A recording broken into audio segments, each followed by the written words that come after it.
As far as the stereo review portion of this, what I have done is I picked 10 songs that I like, one, and I think do a good job of flexing a car stereo. They are all ripped at 256K, and then I've loaded them onto an SD card. If there's a car that I review that doesn't have an SD slot, I may rip them back, burn them back to CD, and if not, if it's got a, the final step would be an aux input or some kind of USB connection. The goal, of course, is to use a format that everybody has, not go to DVD audio or one of those types of formats, but still get the cleanest signal to give the stereo the best chance it can have. So what songs did I pick? Well, it's a random smattering, and the order I think will change, because probably what I'll go through and do is group together those sort of rock pieces that are looking for high-end vocals, how bright things are, what kind of separation we're getting, some of the country stuff that's in here, and sort of folky stuff that goes through, looks for some different properties, and then finally some rap tracks that go through and flex different parts of how cars produce bass. So here's the list. Again, not in the final order, but these are the ones that I'm going to stick with. So 6 Foot, 7 Foot by Lil Wayne. Decadence Dance by Extreme. Does anybody remember the group Extreme?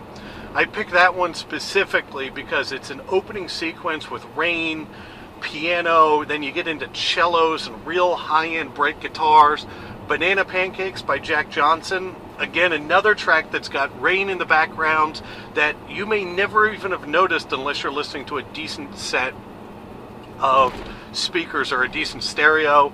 Then Jack Johnson is notorious for an over sort of amplified bass track that will buzz interior car parts like no other artist that I've ever listened to.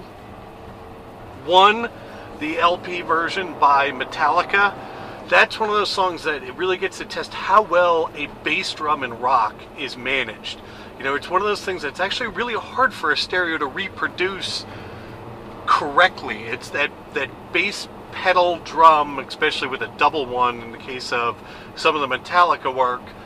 How clean and crisp but powerful is that? Get Real Paid by Beck. From the Midnight Vultures album, one of those albums that really took synthesized music and did some really interesting stuff with it, but it's very, very well produced, very clean, and has a lot of good bass and mid-bass portions.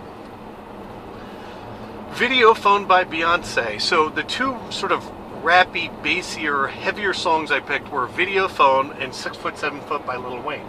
Both of them have monstrous bass lines, but they're both at different enough pitches that some car stereos can do one well, some car stereos can do the other well, and some car stereos that are really good can do both well.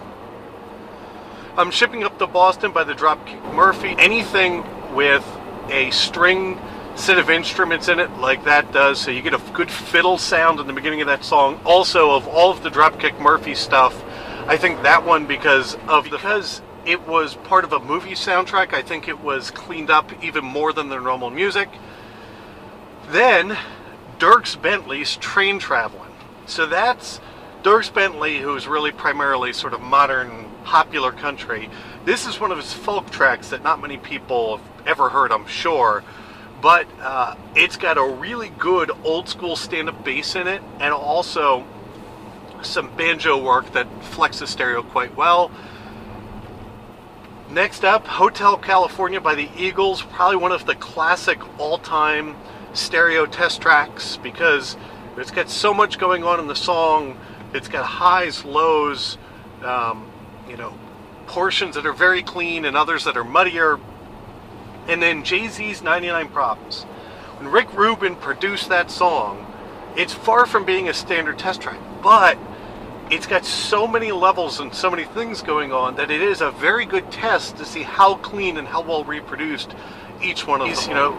Anything with a string set of instruments in it like that does, so you get a good fiddle sound in the beginning of that song. Also, of all of the Dropkick Murphy stuff, I think that one, because of the fact that